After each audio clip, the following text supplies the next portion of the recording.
what happens when the dead refuse to stay dead, and they're seeking medical malpractice revenge. Rachel Carter, a 31-year-old night shift nurse, thought she was just dealing with career burnout and financial stress. But when she started working the graveyard shift at St. Vincent Medical Center, she discovered that some patients never truly leave the hospital.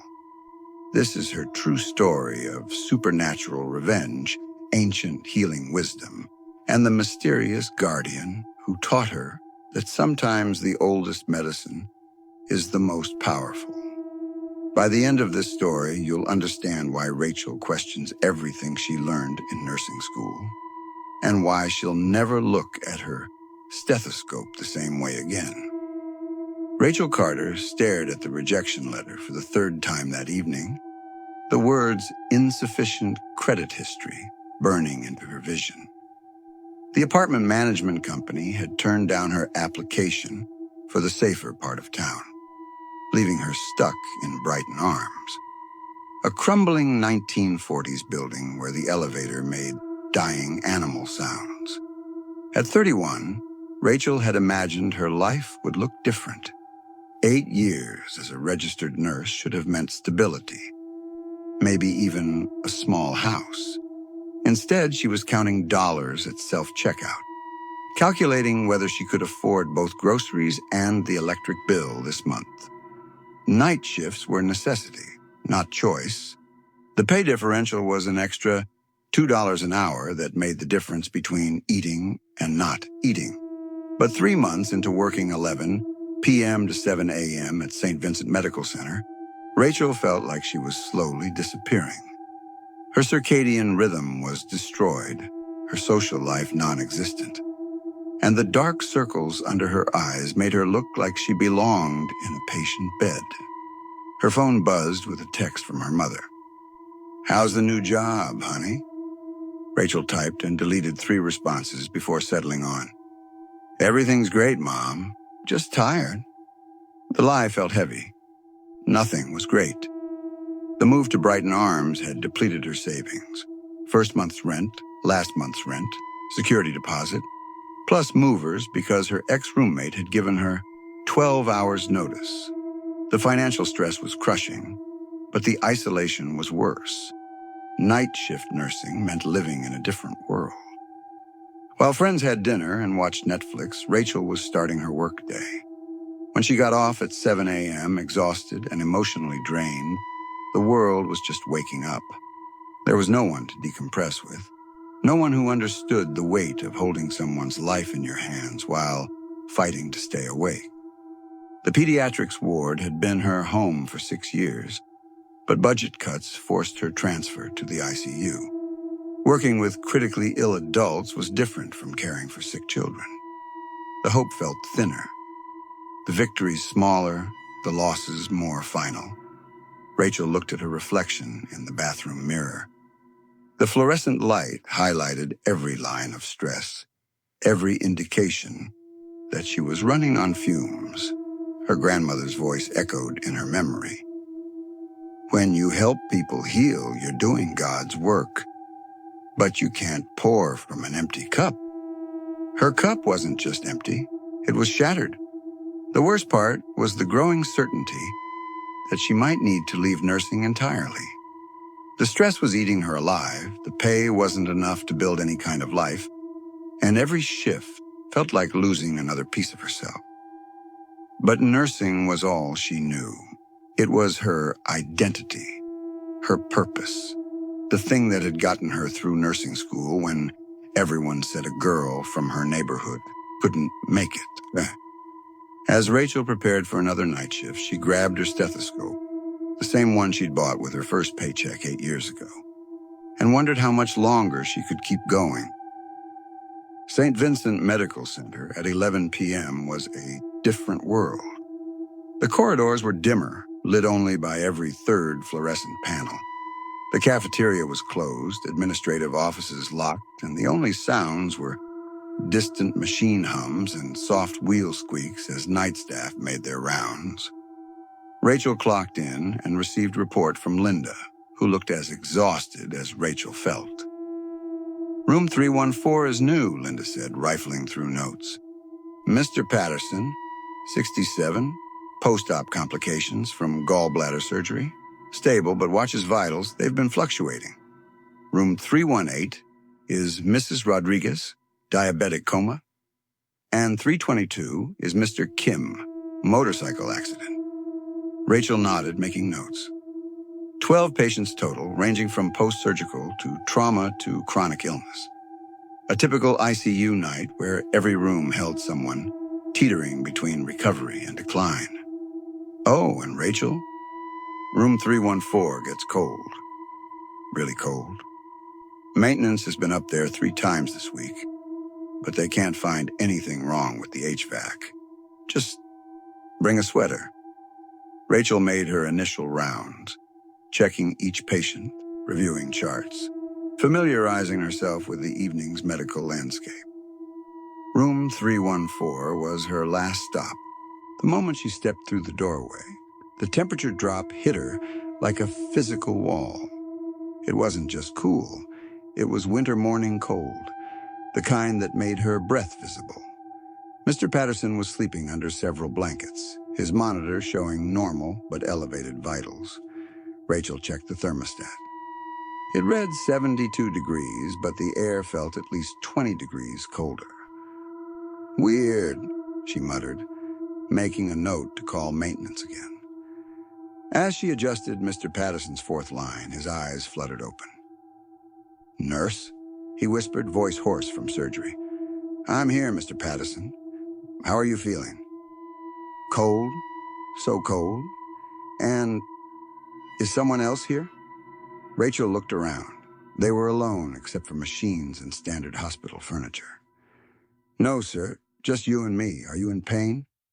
Mr. Patterson's eyes darted to the corner near the window. She keeps standing over there, watching. The lady in the white dress. She looks sick. Rachel followed his gaze. The corner was empty, shadows cast by equipment creating strange shapes on the wall. Post-operative hallucinations weren't uncommon, especially in elderly patients. The combination of anesthesia, pain medication, and the disorienting ICU environment could play tricks on the mind. There's no one there, Mr. Patterson.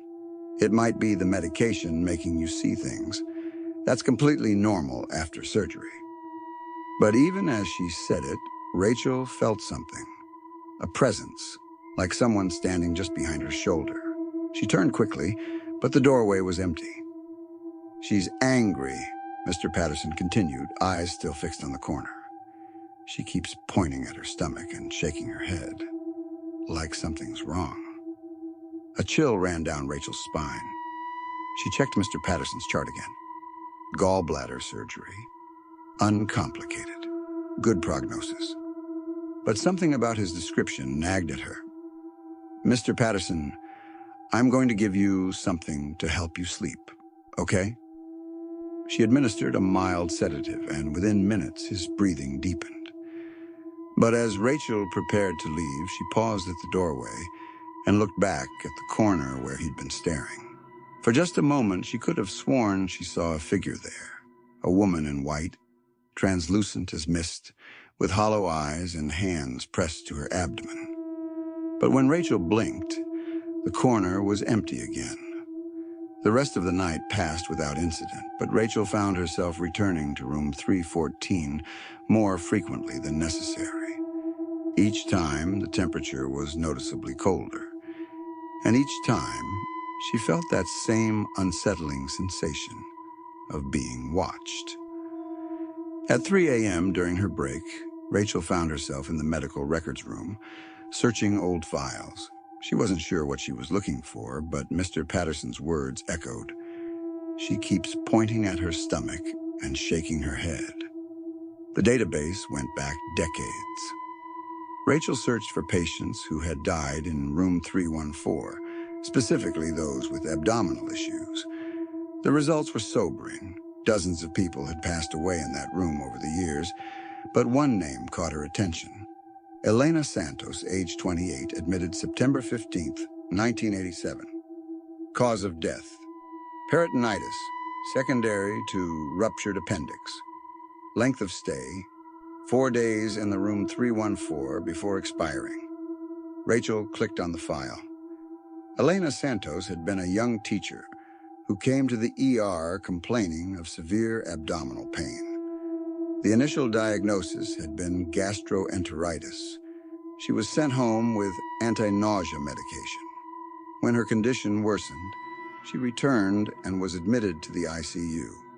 But by then, her appendix had ruptured, causing widespread infection.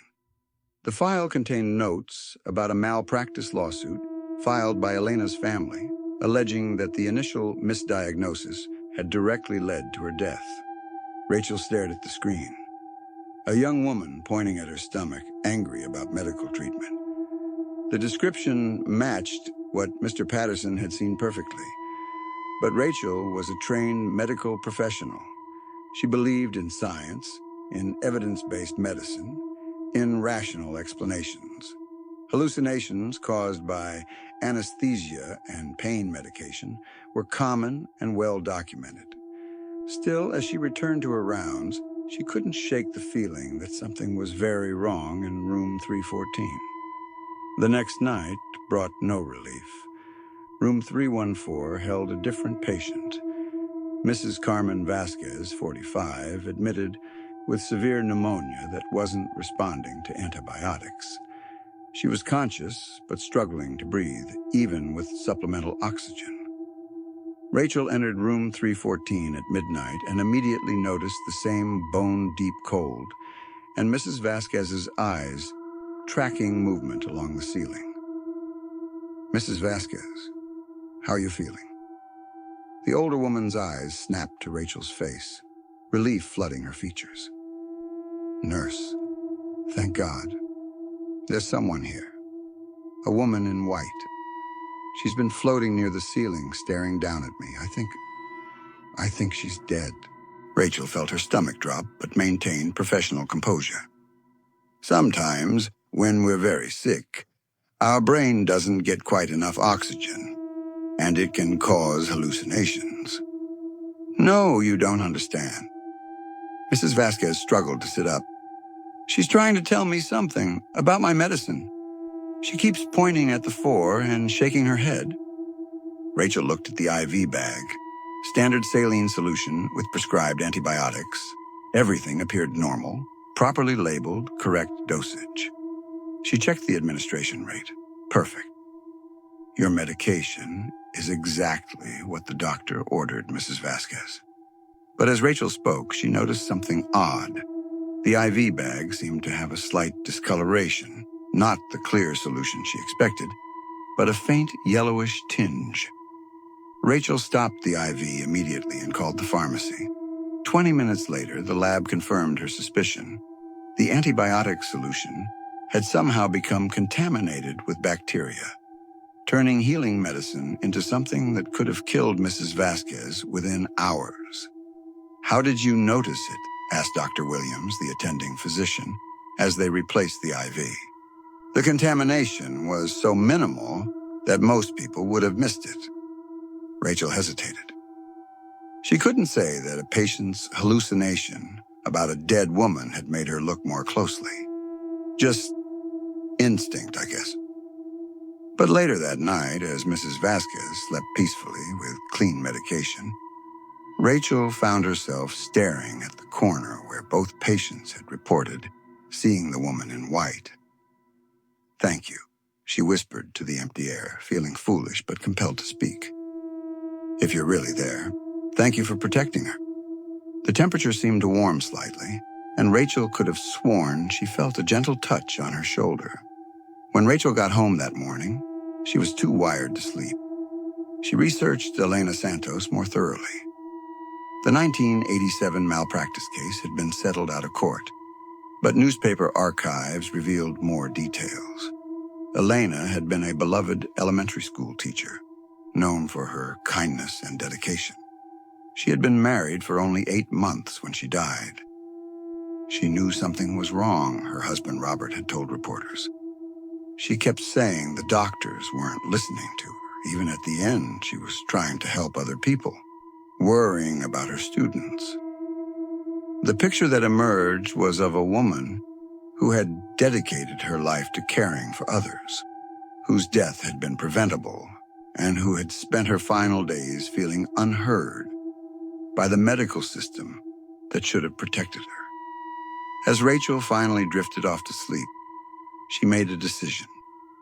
Tonight, she would bring something her grandmother had taught her about. Sage for cleansing negative energy and helping restless spirits find peace. It was time to try a different kind of medicine. Rachel's third night working room 314 began ominously. The room was empty. No patient assignment, just the standard ICU bed with fresh linens and silent machines. But at 2 a.m., everything changed. Rachel was restocking her medication cart when alarm bells began ringing throughout the ICU. Room 314's monitors were screaming, indicating cardiac arrest, respiratory failure, and multiple system failures. Rachel ran toward the room, trying to understand how an empty room could be showing critical vital signs. As she burst through the doorway, she stopped short. The room wasn't empty anymore. A woman lay in the bed, pale, translucent, but clearly visible. She wore a hospital gown from decades past. Her long, dark hair spread across the pillow. Her eyes were open, staring at the ceiling, and her hands clutched at her abdomen in obvious agony. The monitors were registering her vital signs, but they were the signs of someone dying. Rachel stood frozen, her scientific training warring with what she was seeing. This was impossible. But the monitors didn't lie, and the woman on the bed was clearly in distress. Training took over. Rachel moved to the bedside and reached for the woman's wrist to check her pulse. The moment her fingers made contact with the translucent skin, a shock of cold energy ran up her arm, and suddenly she wasn't in the ICU anymore. She was standing in the same room, but it was 1987. The equipment was older, the layout slightly different. And in the bed was a young woman who was very much alive, but clearly dying. Nurses and doctors surrounded the bed, but they seemed to be moving through thick fog, their actions sluggish. "Please," the young woman, Elena, was saying, her voice weak but urgent. "Something's wrong with my medicine. It's not helping. It's making me sicker." But the medical staff couldn't hear her. They continued their procedures, checking boxes on charts, administering medications that seemed to glow with sickly yellow light. Rachel watched in horror as each intervention made Elena weaker, as infection spread through her system, as hope faded from her eyes. "They can't hear me," Elena turned to Rachel, her eyes desperate. "I keep trying to tell them, but they can't hear me. And now I can't leave. I can't let this happen to other people." The vision shattered and Rachel was back in the present, her hand still touching Elena's wrist. But now Elena was looking directly at her. "You can see me," Elena said, her voice barely a whisper but clearly audible. "You can hear me." "Yes," Rachel managed, her voice shaking. "I can see you. They're going to put someone else in this room tomorrow night. A young man, motorcycle accident. They're going to give him the wrong blood type. He'll die the same way I did. Preventable, ignored, dismissed." Rachel felt tears streaming down her face. "How do you know?" "I can see their plans, their mistakes. I've been trying to warn people for so long, but only the sickest patients can see me, and no one believes them. You're the first nurse who's been able to hear me directly." The monitors were still screaming alarms, showing Elena's vital signs from 1987 playing out in an endless loop. Rachel reached over and turned them off, and the room fell into silence. "I want to help you," Rachel said. "You do know," Elena replied, her form beginning to fade. "Your grandmother taught you. Some knowledge lives in the blood, passed down from healer to healer. You've been fighting it, trying to be the kind of nurse they trained you to be in school. But healing has many forms. Rachel felt something shift inside her chest, a recognition that felt like coming home. Her grandmother had been a curandera in their small Texas town, known for her ability to heal both body and spirit. She had tried to teach Rachel about herbs and energy, but Rachel had rejected those lessons in favor of modern medicine. "What do I need to do?"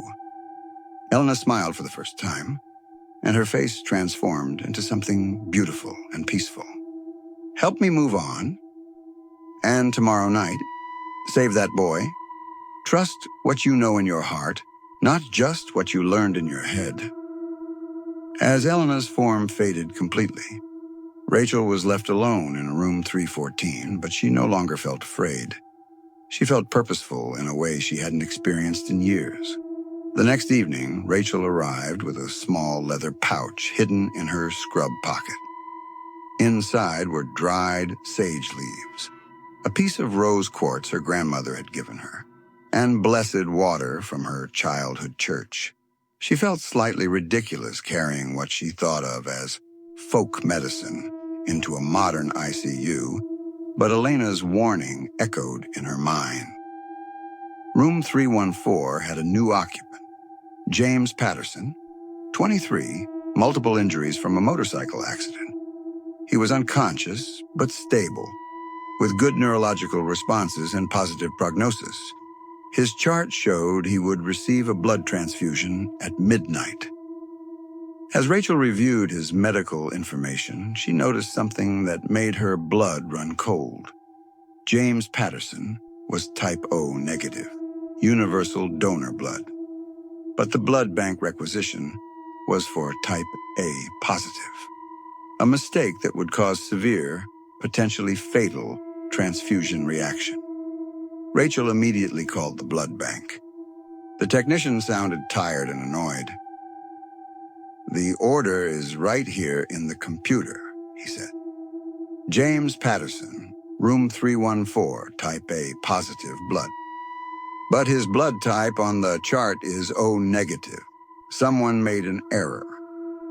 Look, nurse, I've been doing this job for 15 years.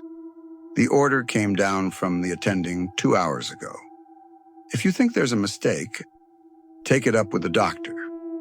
Rachel tried calling Dr. Williams, but he was in surgery. The resident was dealing with trauma in the ER.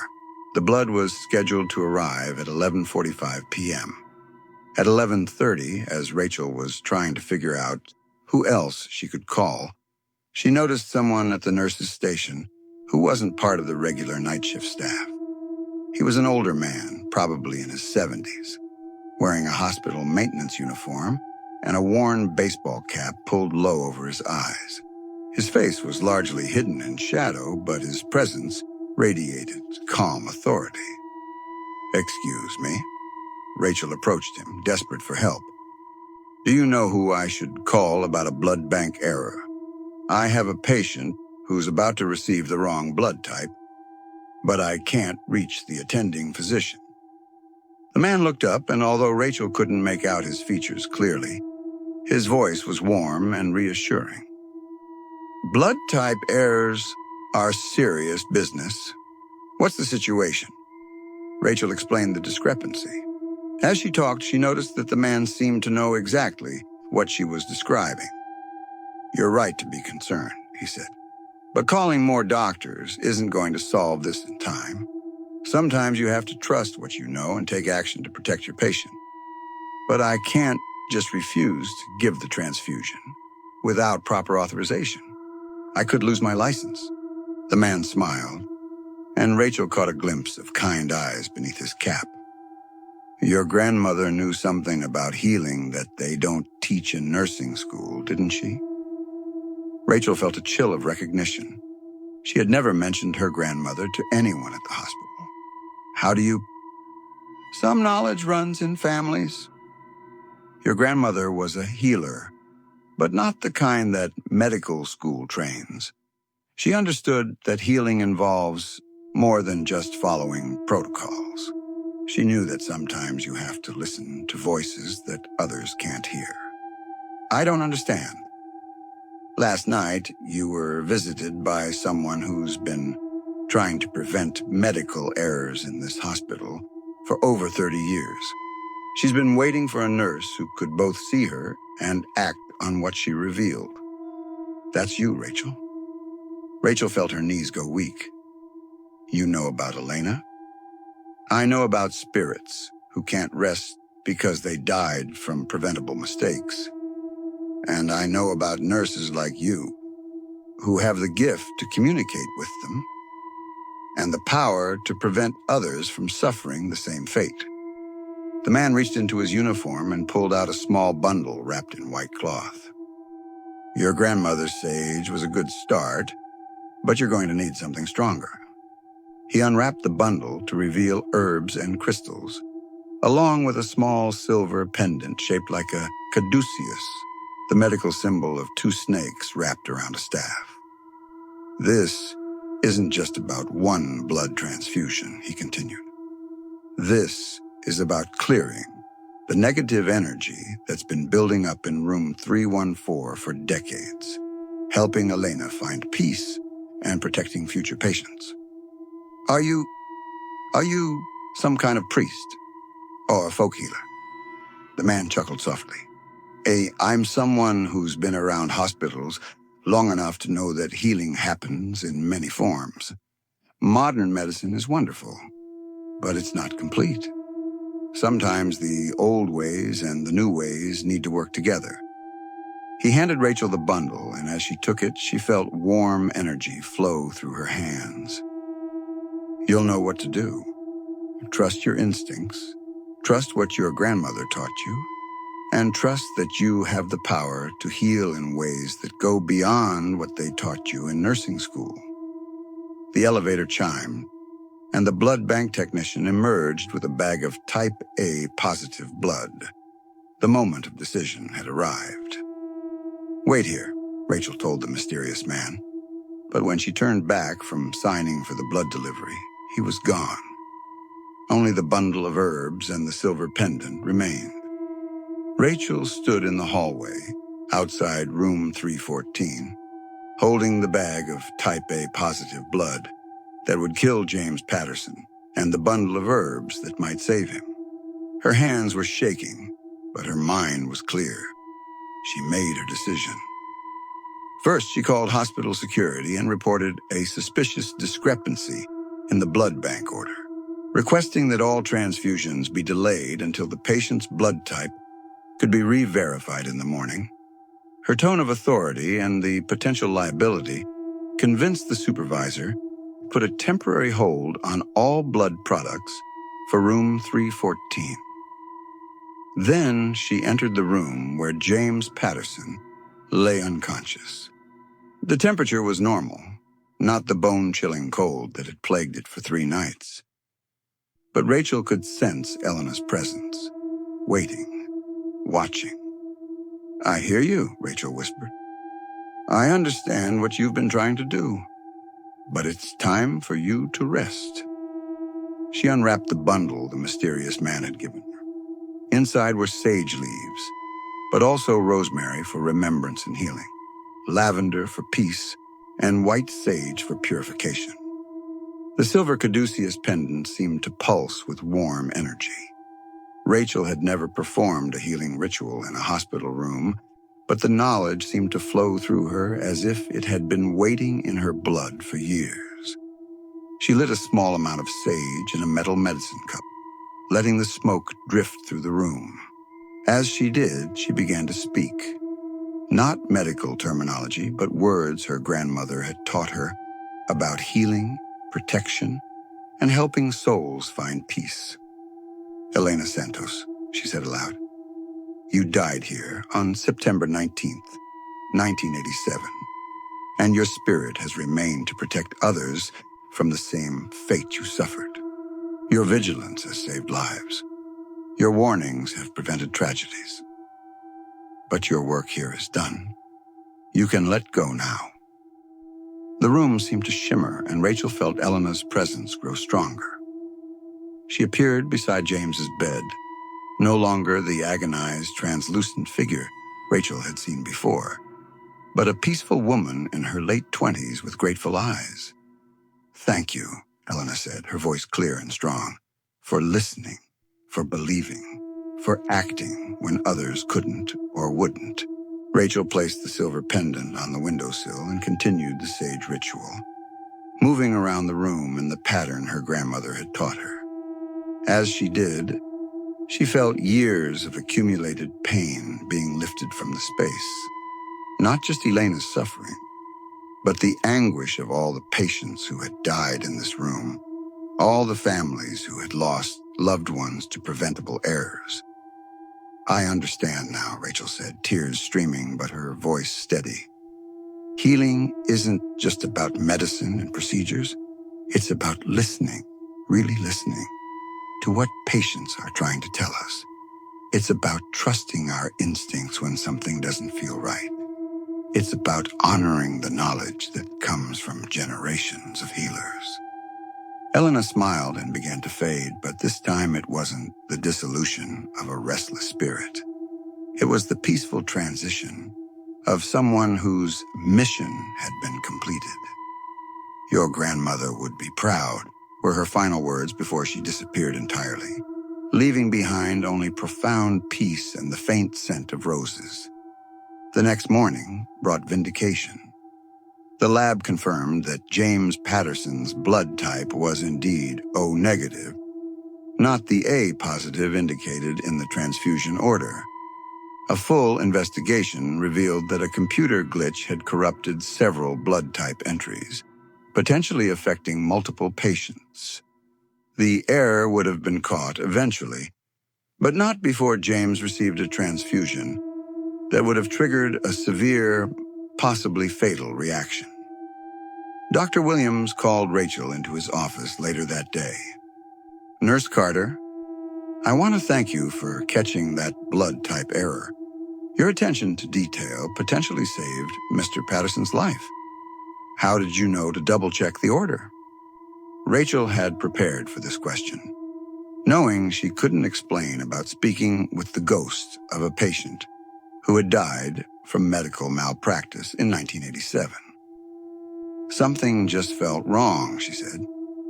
"I've been learning to trust my instincts more, to really listen to what patients are communicating, even when they can't speak directly." Dr. Williams nodded approvingly. "That kind of intuitive nursing is invaluable. Too often we get so focused on following protocols that we forget to use our human instincts. I'm recommending you for a commendation." But the real transformation happened inside Rachel herself. Over the following weeks, she noticed that her relationship with her work had fundamentally changed. She still followed proper medical procedures, still relied on evidence-based treatments, but she also paid attention to subtler cues: a patient's unexpressed anxiety, a family member's unspoken concerns, her own gut feelings about when something wasn't right. She began incorporating small rituals that honored both her grandmother's traditions and modern medical practice. She kept a small piece of rose quartz in her pocket, not as superstition, but as a reminder to approach each patient with compassion and openness. She paid attention to the energy in hospital rooms, noticing when spaces felt heavy with sadness, and found small ways to bring comfort.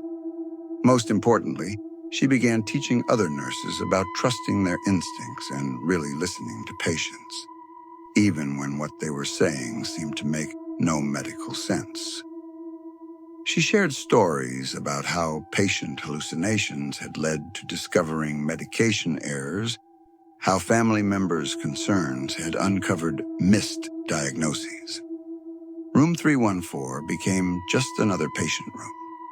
The inexplicable cold disappeared, equipment malfunctions stopped, and patients reported peaceful, healing sleep rather than disturbing visions.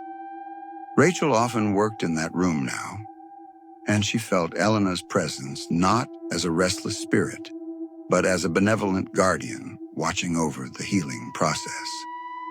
The financial stress that had been crushing Rachel began to ease, not because her salary increased dramatically, but because her renewed sense of purpose made the work sustainable again.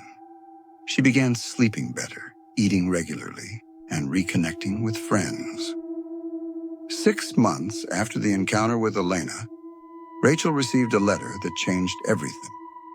The hospital had received a large donation from the Santos Foundation, a charitable organization established in memory of Elena Santos to improve patient safety and prevent medical errors.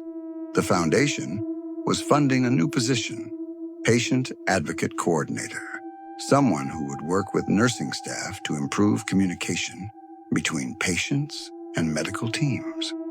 The job description could have been written specifically for Rachel.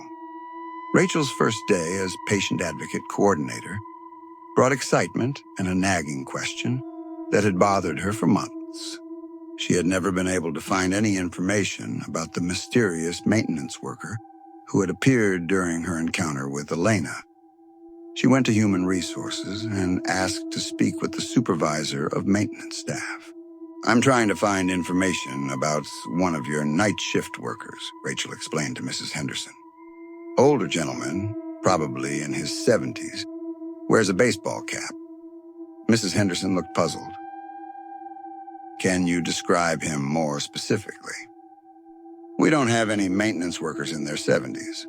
Our night shift custodial staff are all much younger, and none of them wear baseball caps as part of their uniform." Rachel felt a familiar chill. "What about contract workers?" "We handle all custodial work with in-house staff. Has been that way for over 10 years. Are you sure you saw this person in a hospital uniform?" That afternoon, Rachel visited the hospital's chapel. As she sat in the back row, trying to make sense of what had happened, an elderly woman entered and took a seat near the front. The woman was probably in her 80s with silver hair and a cane, but she moved with dignity. After a few minutes of silent prayer, she turned and noticed Rachel. "You look troubled, dear," the woman said with a gentle smile. "I'm Mrs. Santos. I volunteer here sometimes. Is there anything I can help you with?" Rachel felt her heart stop. "Santos? Were you related to Elena Santos?" The woman's expression shifted to surprise and deep emotion. "Elena was my daughter-in-law. She died here in 1987. How did you know her name?" Rachel struggled with how to explain without sounding delusional. "I'm a nurse here. I worked in the ICU in room 314 where Elena stayed. I've been researching her case." Mrs. Santos nodded slowly. "Elena was a special person, a teacher, a healer in her own way.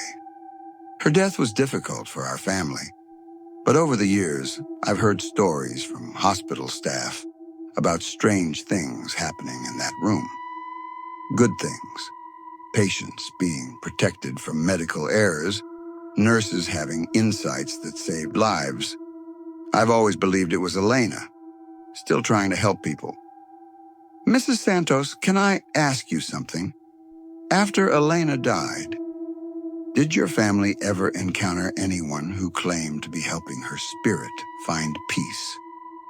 The older woman smiled, her eyes taking on a distant look. "You know, that's an interesting question. About a week after Elena's funeral, Robert, my son, her husband, said he met a man at the cemetery. Older gentleman, wearing work clothes and a baseball cap. The man said he was a hospital employee who had known Elena." Rachel felt goosebumps rise on her arms. What did this man say? "He told Robert that Elena's spirit was strong, that she would always be a healer, and that someday she would find a way to help other families avoid what we went through. He said that when the right nurse came along, someone who could see and hear what others couldn't, Elena would be able to complete her mission and move on." Mrs. Santos reached into her purse and pulled out a small silver pendant, identical to the one the mysterious man had given Rachel. "He gave this to Robert, said it belonged to Elena. and that someday it would find its way to someone who would need it to help her. Robert kept it all these years, but last month he had a dream about Elena. She told him it was time to donate it to the hospital chapel, that its work was done. Rachel stared at the pendant. Mrs. Santos, what did this man look like? Robert said he looked like he could have been a hospital maintenance worker, but there was something different about him. Kind eyes, but ancient somehow. Like he had seen many lifetimes of suffering and healing. And no, Robert never saw him again. But he always said that meeting that man gave him peace about Elena's death. Mrs. Santos handed Rachel the pendant. I think this belongs with you, dear. I don't know why, but seeing you here, asking about Elena, it feels right. As Rachel held the pendant, she realized that she would never know the true identity of the man who had appeared to her that night. He might have been another spirit, an angel, or simply someone whose existence transcended normal categories. What mattered wasn't who he was, but what he had taught her about the connection between traditional healing wisdom and modern medicine. 1 year later, Rachel's patient advocate program had become a model for hospitals across the region. She had trained dozens of nurses in what she called intuitive patient care, a combination of evidence-based medical practice and attention to subtler cues that could indicate problems before they became crises.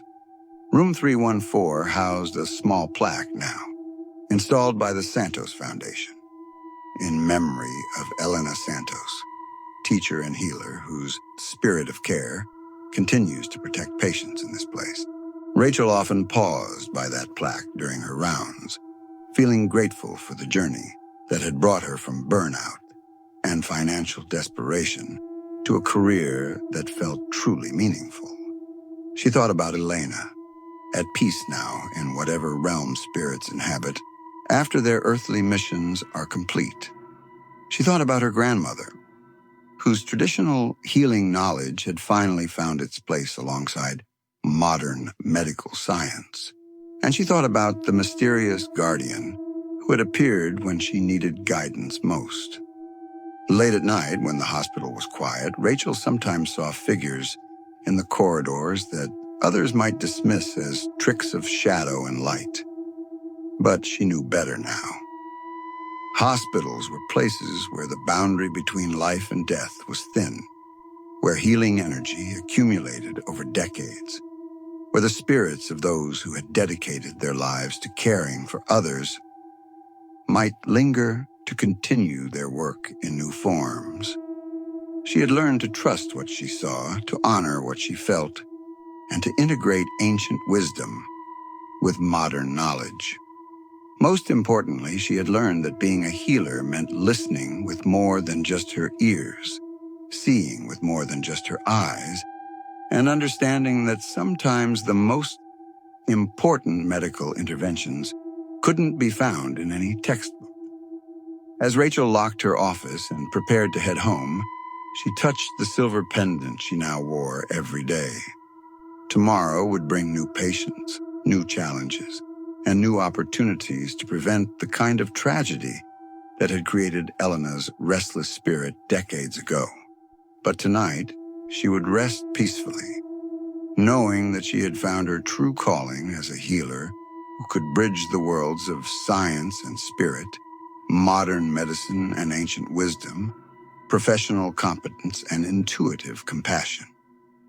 In room 314, patients now slept peacefully, watched over by both visible and invisible hands, in a space that had been transformed from a site of tragedy into a sanctuary of healing and hope.